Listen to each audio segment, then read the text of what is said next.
নমস্কার, world news Bangla চ্যানেলে আপনাদের স্বাগত। দিল্লির পথকুকুরদের মামলা দুই বিচারপতির বেঞ্চ থেকে সরিয়ে নতুন বেঞ্চে পাঠালো সুপ্রিম কোর্ট। আজ এই মামলার শুনানি। মামলাটি শুনছিল বিচারপতি জেবি পারদিওয়ালা এবং বিচারপতি আর মহাদেবনের বেঞ্চ। সেখান থেকে সরিয়ে এই মামলা পাঠানো হয়েছে 3 সদস্যের নতুন বেঞ্চে। তাতে রয়েছেন বিচারপতি বিক্রম নাথ, বিচারপতি সন্দীপ মেহতা এবং বিচারপতি এনভি অঞ্জরিয়া। পথকুকুরদের নিয়ে মামলাটি স্বতঃপ্রণোদিতভাবে শুনছিল সুপ্রিম কোর্ট। গত সোমবার আদালত নির্দেশ দেয়, রাজধানীর রাস্তা থেকে অবিলম্বে সরিয়ে ফেলতে হবে কয়েক লক্ষ পথকুকুর। তাদের জীবাণুমুক্ত করে স্থায়ী আশ্রয় কেন্দ্রে পাঠাতে হবে। রাস্তায় আর কোনো কুকুর থাকবে না। এরপরে বিতর্ক শুরু হয়। পশুপ্রেমী সংগঠনগুলি এর প্রতিবাদ করে।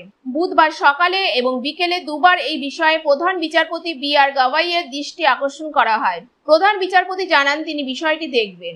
সকালে প্রধান বিচারপতির দৃষ্টি আকর্ষণ করে জানানো হয়, বিচারপতি পারদিওয়ালার বেঞ্চ যে নির্দেশ দিয়েছে তা গত বছর সুপ্রিম কোর্টেরই একটি নির্দেশের পরিপন্থী। পরে বিকেলে আর এক আইনজীবী প্রধান বিচারপতির দৃষ্টি আকর্ষণ করে জানান, আদালতের কোনো নির্দেশ আপলোড না হওয়া সত্ত্বেও দিল্লিতে পথকুকুর ধরা শুরু হয়ে গিয়েছে। প্রধান বিচারপতি আশ্বাস দেন বিষয়টি দেখা হবে।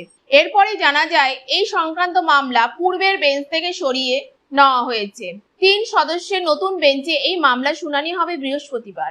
সম্প্রতি দিল্লিতে পথকুকুরের কামড়ের ফলে জলাতঙ্কে আক্রান্ত হয়ে মৃতের সংখ্যা বৃদ্ধি নিয়ে উদ্বেগ প্রকাশ করে সুপ্রিম কোর্ট। এই সমস্যার সমাধান খুঁজতে নয়াদিল্লি পুরসভা, এনডিএমএস এবং দিল্লি পুরসভা এমসিডি কর্তাদের সঙ্গে বৈঠক করা হয়। তারপর রাস্তা থেকে পথকুকুরদের সরানোর নির্দেশ দেওয়া হয়। মঙ্গলবার আরেক নির্দেশিকা জারি করে জানানো হয়, এখন থেকে উচ্ছিষ্ট খাবার খোলা জায়গায় ফেলা যাবে না, ঢেকে রাখা ডাস্টবিনে ফেলতে হবে। কারণ এতে পথকুকুর ও অন্যান্য প্রাণীরা ওই ফেলে দেওয়া খাবারের প্রতি আকৃষ্ট হয়। খাবারের খোঁজে তারা আবর্জনা স্তূপ ঘাটাঘাটি করে, যা অস্বাস্থ্যকর। কিন্তু রাজনীতিবিদ থেকে শুরু করে বিনোদন জগতের তারকারা এর বিরুদ্ধে সরব হন। বিতর্কের মাঝে মামলার বেঞ্চ বদল হলো। এই হলো আজকে সংক্ষিপ্ত বাট গুরুত্বপূর্ণ আপডেট। আপনারা কি ভাবছেন, মানুষের নিরাপত্তা না পশুর কল্যাণ? কমেন্টে জানাতে ভুলবেন না। খবরের আপডেট পেতে চ্যানেলটিকে সাবস্ক্রাইব করে রাখুন এবং আপনাদের গুরুত্বপূর্ণ মতামত কমেন্ট বক্সে লিখে জানান। ধন্যবাদ।